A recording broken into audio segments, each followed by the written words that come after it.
मेरे बेटे अकीर की सच्चाई छुपाकर तुमने गलती नहीं, गुनाह किया है और इसके लिए मैं तुम्हें कभी माफ नहीं करूंगा। नफरत करता हूं मैं तुमसे। हमारे बीच की नफरत की आंच मैं अपने बच्चे पर नहीं आने दूंगी। मुझे ना तुम्हारी मदद चाहिए, मैं माफी खुद जाके अपने बच्चे को ढूंढे। अकीर मेरा बेटा है और उसे बचाने के लिए मैं भी तुम्हारे साथ चलूंगा।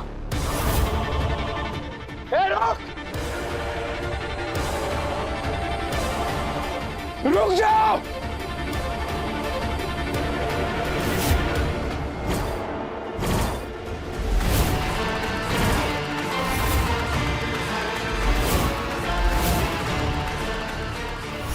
अकीर के पापा।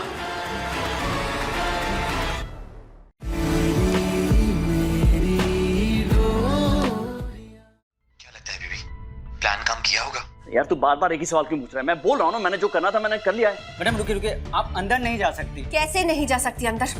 मैंने कहा ना मुझे तुम्हारे केटी से मिलना है। मैं ये पूछना चाहती हूँ कि वो बिना किसी गलती के किसी गरीब को नौकरी से कैसे निकाल सकते हैं? कहाँ है उनका कैबिन? बताओ। मैडम वो सर मुझे पर गुस्सा हो जाएंगे, मेरा नौकरी जा सकता है। अरे कैसे आदमी है ये? सबको अपनी नौकरी का खतरा है इस कंपनी में। केटी साहब वो आ गई है और उनको याद नहीं दिखनी चाहिए यहाँ पे, नहीं तो उनको पता चल जाएगा कि अब वो कीर्तन है जिसकी जॉब चली गई है, जो गरीब है। क्या करें सर? हाँ जॉब को तो फिर भी ठीक है, उसे ये नहीं पता चलना चाहिए कि किटी नहीं हूँ, वरना बहुत गड़बड़ हो जाएगी। तो फिर कुछ कीजिए ना, क्या करें?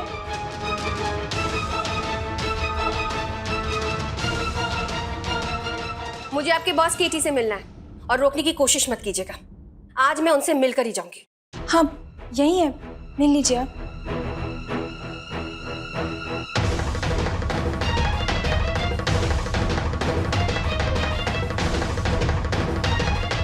Hi, how can I help you?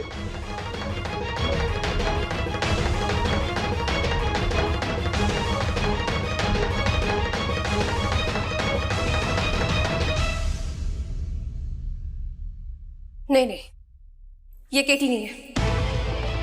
क्या? What? मैं केटी कैसे नहीं हूँ? क्योंकि जिस केटी से मैं होली में मिली थी उनकी इतनी दाढ़ी नहीं थी।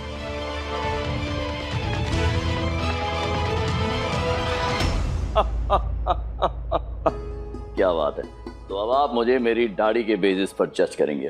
Not bad. वेल मैम, दाढ़ी का क्या है, अपनी खेती है, जब चाहो उगा लो। आप भी ट्राई कर सकती है। It's a joke, it's a joke. वैसे मुझे इतनी सारी बातें बोलने वाली आप होती कौन है? आईना। आईना? जिसे आपकी जिंदगी और आपके घर से किसी ने निकाल फेंका है। सच्चाई तो दिखती नहीं आपको, मैं आपको वही दिखाने आई हूं। इंसानियत क्या होती है उसका पाठ पढ़ाने आई हूं। तमीज क्या होती है वो याद दिलाने आई हूं।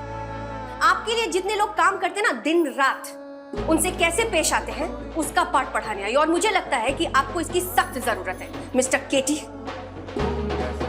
आपको अपनी लाइफ में, अपनी जिंदगी में जो कुछ करना है आप कीजिए ना, आपकी मर्जी। लेकिन आपका वो एम्प्लॉय कीर्तन। कीर्तन? कीर्तन? ओह ऑफ कोर्स, कीर्तन, आई नो। याद आया? जी। कितना अच्छा इंसान है वो, इतना मेहनती है। क्या क्या नहीं किया उसने आपके लिए, आपकी कंपनी के लिए, और आपने बेवजह उसे नौकरी से निकाल दिया। कैसे कोई इतना बेरहम हो सकता है किसी के साथ?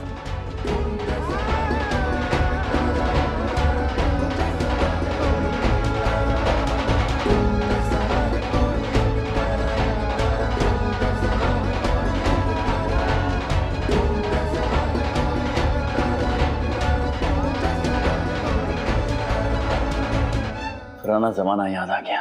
क्या? अब नहीं, आई वाज सेइंग मैडम कि वो मेरा और मेरे एम्प्लॉय के बीच का पर्सनल मैटर है और मेरे पास वजह है उसे निकालने की। झूठ! कोई वजह नहीं आपके पास, इसीलिए अब ये आपका और उसके बीच का मैटर हो गया। ये एक बात कान खोलकर सुन लीजिए आप मिस्टर केटी, मैं बेवकूफ नहीं हूं। अच्छी तरह जानती हूं कि आपने उसे जॉब से क्यों निकाला है। आपने उसे जॉब से इसलिए निकाला है क्योंकि उसने मेरी जॉब आपके कंपनी में लगवाई है ना? सच है या नहीं? ओह, शायद आपको पता ही नहीं है ना? ये जो आपकी निजी जिंदगी का खुंदक है ना, ये आप जाकर बाहर निकालिए तो ज्यादा बेहतर होगा। कीर्तन को पैसों की जरूरत है, आपको पता भी है। उसकी इसी कमाई से उसका घर परिवार चलता है, आपको पता भी है ये। ठीक है। क्या ठीक है? परवाह भी है? मुझे तो देखकर लग ही नहीं रहा कि आपको सही कह रहा परवाह हूं है। आप। नहीं, आप क्या कह रहे हैं? अमीर है तो बात क्या अपने आप सुनिए। को टॉप समझते हैं? क्या क्या सुनूं मैं? मैं उससे जॉब पर लेने के लिए तैयार हूं, ये कह रहा हूं मैं आपसे। सुना आपने? मैं कीर्तन को जॉब पे वापस रखने के लिए तैयार हूं, लेकिन मेरी एक शर्त है। और शर्त यह है कि आपको भी वापस जॉब पर आना होगा। कीर्तन को रख लूंगा, लेकिन आपको जॉब पे वापस आना होगा। मुझे प्रियंका ने बताया आपकी खूबियों के बारे में, और वो खूबियां मुझे लगता है हम शादी मुबारक में इस्तेमाल कर सकते हैं आगे चल के। तो आपने मुझे जितना ज्ञान देना था, जितना पाठ पढ़ाना था, वो पढ़ा लिया। अब आपकी बारी।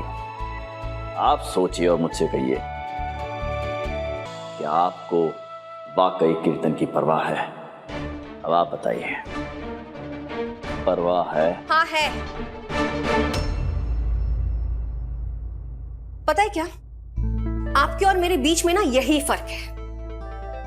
मैं किसी का भी किया भूलती नहीं हूं, और कीर्तन ने मेरे लिए बहुत कुछ किया है, तो उसके लिए मैं इतना जरूर कर सकती हूँ।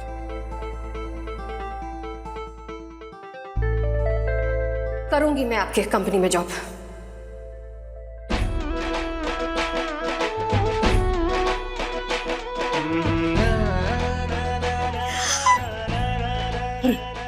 सुना, उसे उसे मेरी परवाह है, उसे मेरी परवाह है। मतलब थोड़ी अभी शुरुआत है, लेकिन उसे परवाह है मेरी।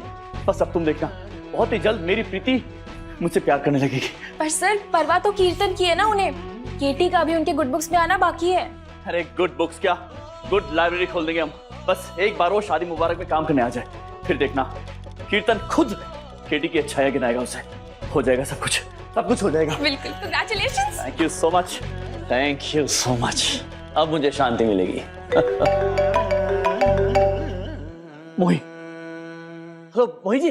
हेलो कीर्तन जी, मेरे पास आपके लिए गुड न्यूज है। मैं अभी 10 मिनट में आपके घर पहुंच रही हूँ। Okay bye. ओके भाई, तुम बोले तो मोही आ रही है घर पे, मतलब कीर्तन के घर पे। शांति की ऐसी की तैसी। मैं चलता हूँ, तैयार ऑल द बेस्ट। हाँ। नहीं, मन मत करो। खोलो। क्या है भाई, कौन हो तुम? अरे केटी, आपका बॉस। अच्छा, ले। मोही जी आ रही होगी। हाँ, एक्टिंग करनी है। खांसो। अरे दादी यार, दादी कर रहे हैं। दादी। डैंटलैंड, आज पेस्ट्री नहीं, 2 केक्स लेकर आई हूँ मैं। नमस्ते चाची जी। ये क्या, बाकी सामान बेचना पड़ा ना, बेचना? चाचा जी की दवाइयां लाने के लिए। केक के बारे में कुछ बता रही थी आप? हाँ, मैं आज 2 केक्स लेकर आई हूँ, एक आपके लिए और एक प्रीति के लिए, वो भी उसका फेवरेट। आज 2 खुशियां बनती है ना, बताओ? बताइए। एक खुशी ये कि मैंने शादी मुबारक में जॉब के लिए हाँ कह दी है। सच? और दूसरी ये कि आपके बॉस आपको वापस जॉब में रखने के लिए तैयार हो गए। नहीं। हाँ। अरे थैंक यू सो मच। सच? हाँ सच्ची। यकीन नहीं हो रहा है मुझे तो।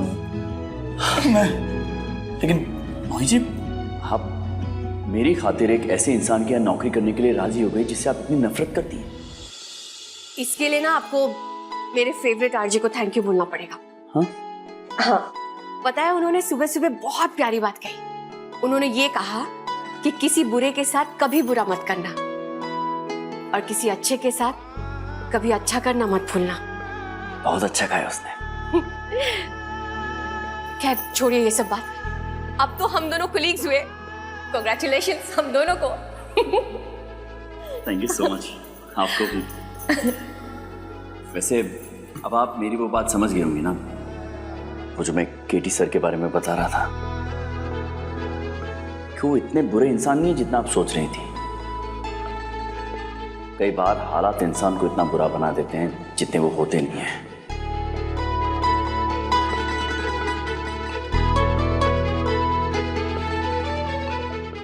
जैसा है कोई एक तारा धूम जैसा है कोई एक तारा। स्टार प्लस के ऐसे ही और बेहतरीन लम्हे देखने के लिए सब्सक्राइब करें हमारे YouTube चैनल को।